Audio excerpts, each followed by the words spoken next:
রূপোর মতো চকচক করছে রূপচাঁদ মাছ। এর মধ্যে নুন হলুদ মাখিয়ে নেব, দিয়ে দেবো হলুদ গুঁড়ো, লবণ, ভালো করে মাখিয়ে নেব মাছগুলো। মাছের মধ্যে আমি একটু লেবু দিয়ে দেবো ঝোল করার জন্য।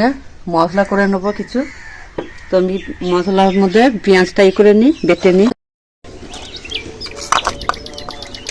বেটে নেব জিরে সরষে একসঙ্গে।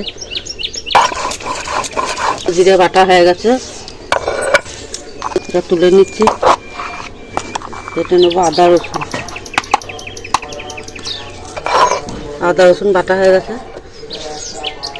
মাছ ভাজার জন্য দিয়ে দেবো সাদা তেল। তেল গরম হয়ে গেছে, মাছগুলো একটা একটা করে দিয়ে দেবো।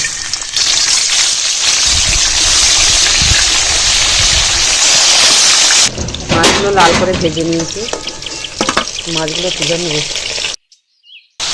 দিয়ে দেবো বাটা আদা রসুন, সর্ষে বাটা, জিরে বাটা, একটু হলুদ, লঙ্কা, কাশ্মীরি লঙ্কা, ধনে, লবণ,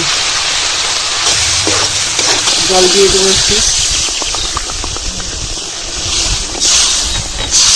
পেঁয়াজ পাতাটার মধ্যে দিয়ে দেবো এখন।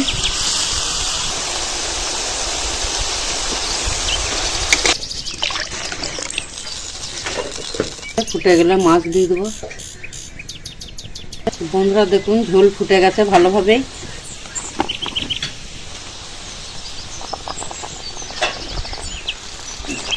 মাছের যে চর্বিটা বেরিয়েছিল এটা অর্ধেক দিয়ে দেবো মাছের ঝোলের মধ্যে।